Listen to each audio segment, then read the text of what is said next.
et rien.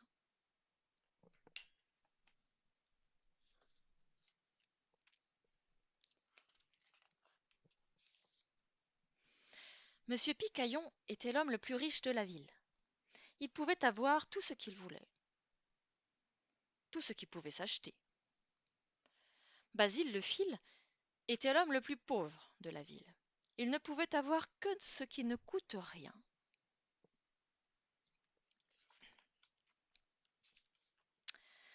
Monsieur Picaillon, lui, pouvait donc avoir tout ce qui s'achète, des voitures, des tableaux, des montres, des habits, etc., etc.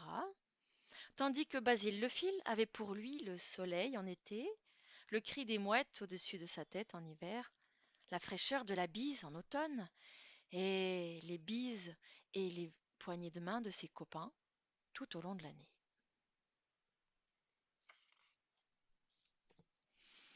Mais un jour, monsieur Picaillon perdit la clé de son coffre-fort. Il en fut très énervé. Il fouilla partout, 20 fois, mais en vain, il ne trouva rien. Un soir, Basile le fil, en fouillant dans les poubelles, trouva, ça alors, une chaîne en or.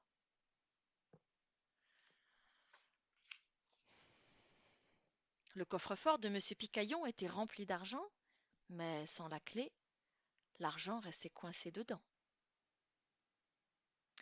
Au bout de cette chaîne en or, il y avait une clé.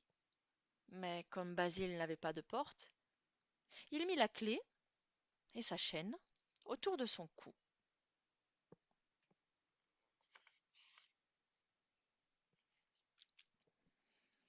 Sans argent, monsieur Picaillon ne pouvait plus rien acheter, pas même une simple baguette.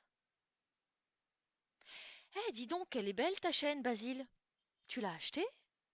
Lui demandèrent ses copains. Bah non, c'est quelqu'un qui l'a jetée. Et moi, je l'ai trouvée.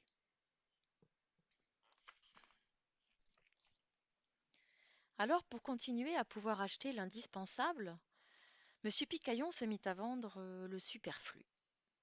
Une table, une chaîne. Finalement, que faut-il de plus? Eh, mais c'est de l'or ta chaîne. Tu devrais la vendre pour avoir de l'argent. Tu pourrais t'acheter une table, une chaise, des habits, une voiture. Mais pourquoi? C'est du superflu tout ça. Et puis, j'y suis attachée à ma chaîne. Monsieur Picaillon se souvient. Quand il était riche, il avait plein d'amis. Des amis très intéressés pour venir manger chez lui, à ses grands dîners, regarder sa grosse et grande télé, rouler dans ses belles voitures, etc., etc. Maintenant, Basile fait des jaloux. Ses amis ne s'intéressent plus à ce qu'il a dans la tête, mais plutôt à ce qui pend à son cou.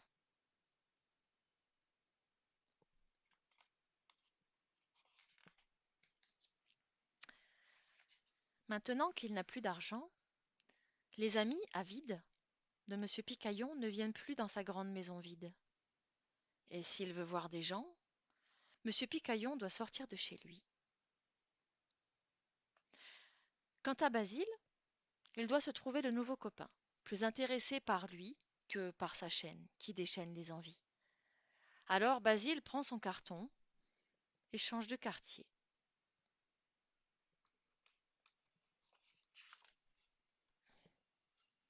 Et c'est comme ça qu'un jour, monsieur Picaillon et Basile s'assoient en même temps sur le même banc. Monsieur Picaillon sans son trésor et Basile avec sa chaîne en or.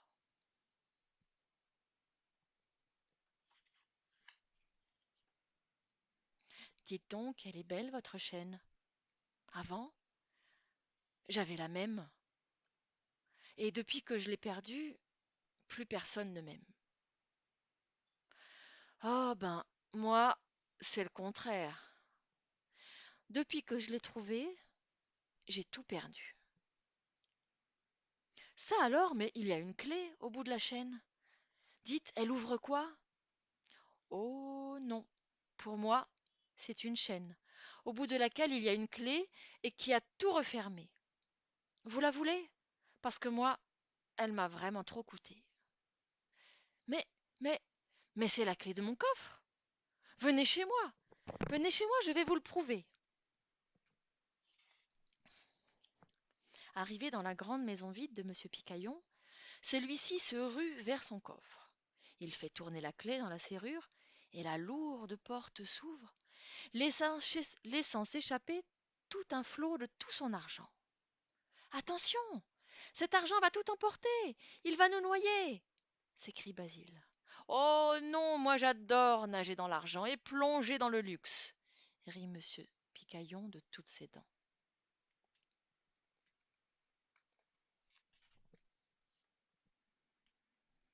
Et puisque Monsieur Picaillon et Basile n'auraient jamais dû se rencontrer, ils vont très vite se séparer.